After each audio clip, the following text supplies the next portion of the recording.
Good morning everyone, happy tracking channel sa inyong lahat guys. Yan, kumusta po kayo? Welcome sa ating vlog. And then may mga dumating na mga unit, no? So silipin natin guys, sabay-sabay natin silipin yung mga dumating na unit nila. So hindi pa ako, no, parating pa lang noon, pinupulot pa lang nila yung mga unit nila. So eto, silipin muna natin to. Ngayon ko lang din makikita. Okay yung likod nito, and 12 wheeler siya. Ayan guys, oh. Mga naghahanap ng 12 wheeler dyan, new arrival.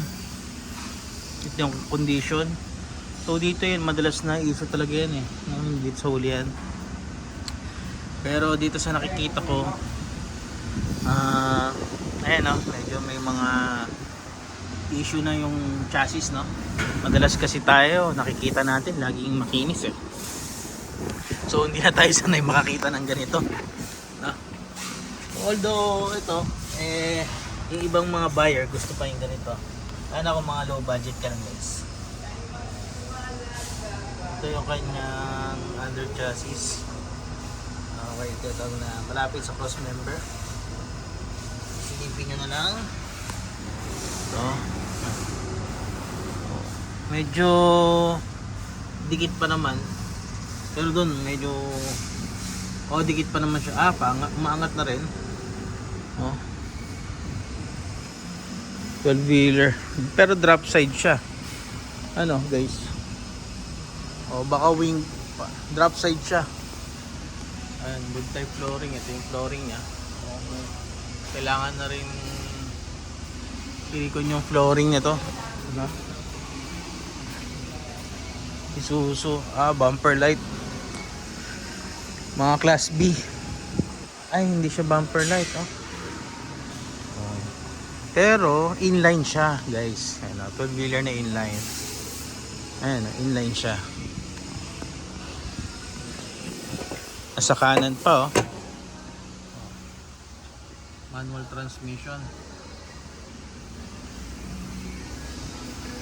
May karga siyang PIDS. Pang PIDS kasi yun guys, yung ganyan. Ito naman yung isa. Yan, ito naman yung isang 12 wheeler din, pero puso. Pero din dito mga available unit to, kagaya nito. Puso new face wing van. Mura lang yung mga ganito for sure. Pero sa iba nagtataka ako, nalalaman ko nasa 1.8 na 1.9 yung presyo. Ito 12 wheeler. Hindi natin nakita yung chassis, no. Ito medyo okay din, mga 12 wheeler na inline, mayroong kataasan konti, maabot ng 1.6. Ayan. Ito old face, mga 12 wheeler na old face na wing van. Siguro guys, baka mabili nyo ito ng mga around 1.3, no? Ayan, class B. Class B kasi yung isa. Ayan, itong kanyang condition, old face. Tignan nyo yung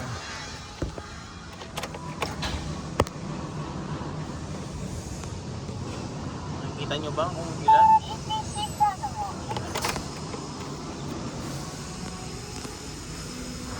Ito yung mga gusto ko dyan guys, mga manual, no? Kung marunong tayo magbasa.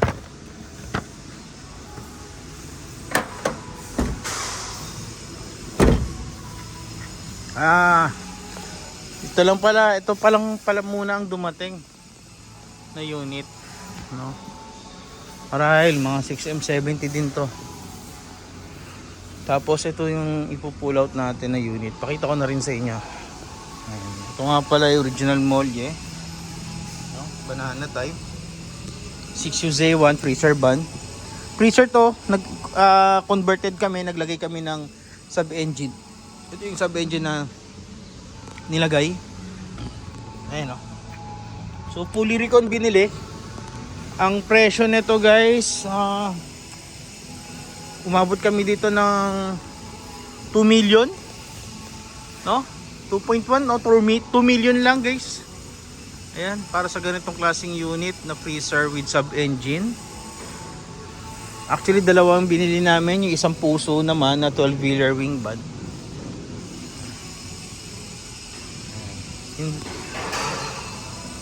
Today pull out yan guys.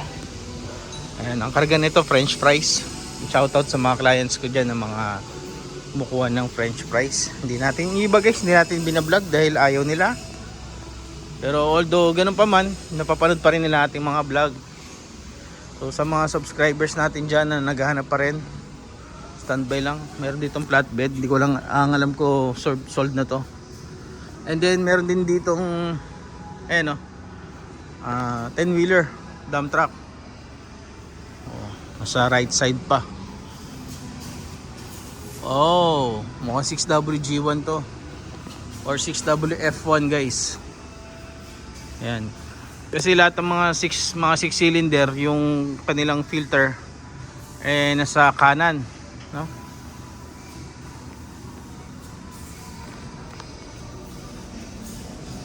Ayan, ito yung condition nya. Pero CRDI siya. So dalawa na lang to, yung F1 or 6WG1. Pero sigurado ako dito 6 cylinder yan. Palaka pa. O F1 yan. Anyway, kung anong pa man yun.